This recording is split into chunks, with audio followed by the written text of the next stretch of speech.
Assalamualaikum warahmatullahi wabarakatuh anak-anak semua. Kembali lagi di channel Salma IL. Di kelas belajar hari ini kita akan belajar tentang tanda kecakapan khusus. Kemarin kalian sudah belajar tentang apa arti pramuka, tepuk pramuka, dan berbagai macam atribut pramuka. Belum itu, apa saja tingkatan yang ada dalam pramuka? Tingkatan dalam Praja Muda Karana atau pramuka disesuaikan dengan usia dan keahlian. Ada beberapa tingkatan yang harus dilalui setiap anggota pramuka. Pertama, mulai dari pramuka siaga, pramuka penggalang, pramuka penegak, dan pramuka pandega. Kalau kalian termasuk anggota tingkat apa? Oke, Ibu Salma bercerita sedikit tentang pramuka siaga ya. Pramuka siaga merupakan sebutan dari anggota pramuka yang berusia antara 7 sampai 10 tahun. Satuan terkecil dalam pramuka siaga disebut barung. Pada tiap barung dihimpun dalam sebuah satuan besar yang disebut dinama perindukan. Barung diberi nama dengan warna, misalnya barung hijau, barung putih, dan barung yang lainnya. Setiap barung mempunyai jumlah anggota antara 6 sampai 10 anggota. Pramuka siaga dan pemimpin dalam sebuah barung disebut pinrung yang dipilih oleh anggota barung itu sendiri.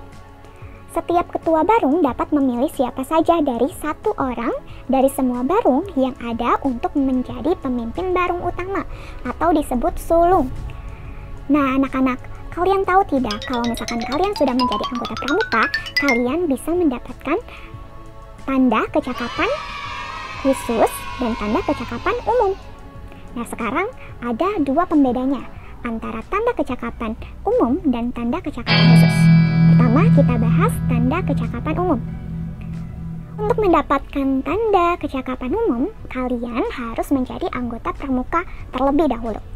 Pramuka siaga adalah syarat wajib yang harus dipenuhi oleh seorang pramuka siaga untuk mendapatkan tanda kecakapan umum atau TKU.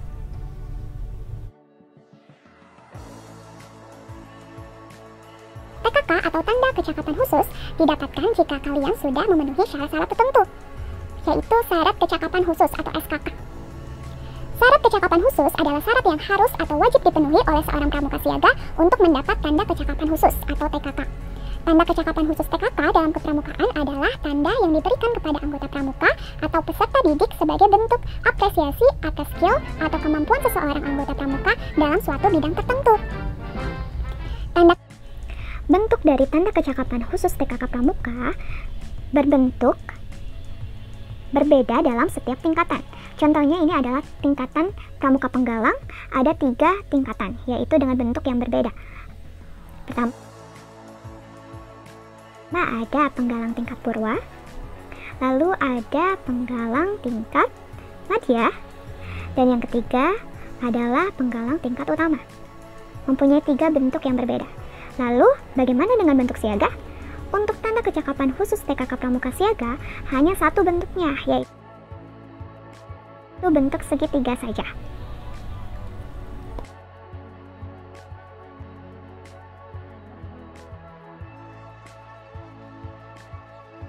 Nah, anak-anak, dalam tanda kecakapan khusus pramuka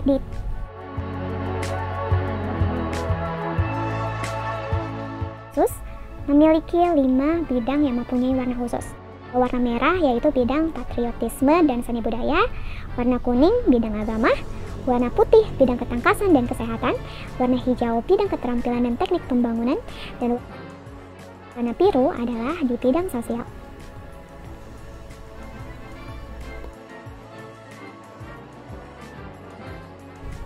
Nah, sekarang ayo kita pahami tentang 10 tanda TKK atau tanda kecakapan khusus pramuka. Pertama, tanda kecakapan khusus pertolongan pertama pada kecelakaan atau P3K. Untuk memenuhi SKK P3K, seorang pramuka siaga harus sudah memenuhi syarat berikut.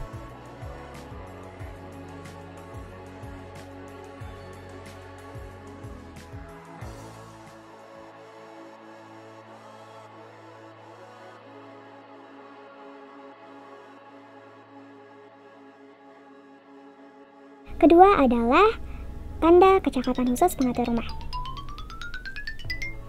Anggota pramuka diharapkan untuk memiliki syarat-syarat berikut ini.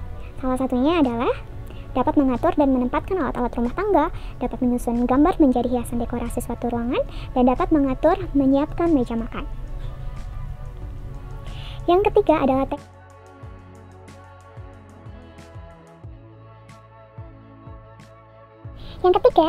tanda kecakapan khusus pengamat.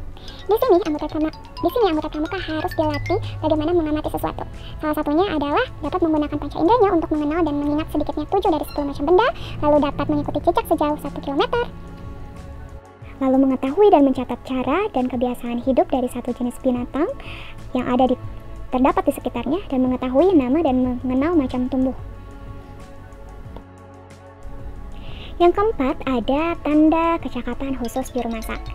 Nah, di sini anggota pramuka harus bisa memasak. Salah satunya dapat memasak dan menyiapkan air minum. Bersama seorang teman membuat makanan, cuci mulut dengan bahan yang mudah didapat, lalu membuat satu jenis makanan, dan banyak lagi. Lalu selanjutnya ada tanda kecakapan khusus berkemah.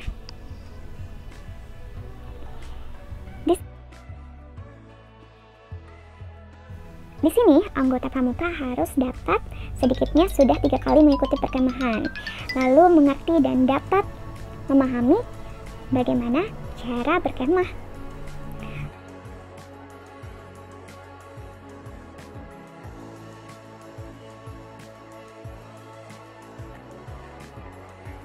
Lalu selanjutnya ada tanda kecakapan khusus menabung.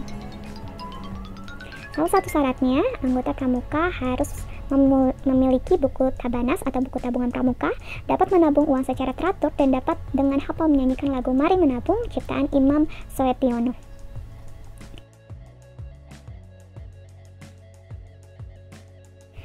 Lalu ada TKK menjahit atau tanda keterampilan khusus menjahit. Di sini anggota pramuka harus memiliki kemampuan untuk membuat sapu tangan, dapat memasang kancing, dapat membuat tanda barung dan kain, lalu dapat membuat pakaian untuk boneka.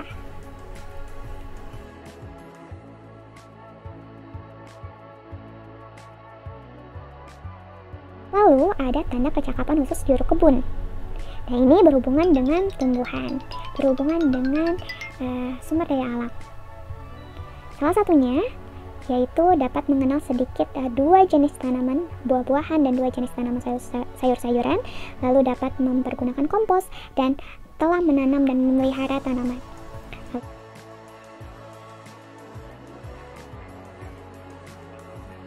Selanjutnya ada tanda keterampilan khusus pengamanan kampung desa. Di sini anggota pramuka dapat membunyikan tanda bahaya dari kentongan.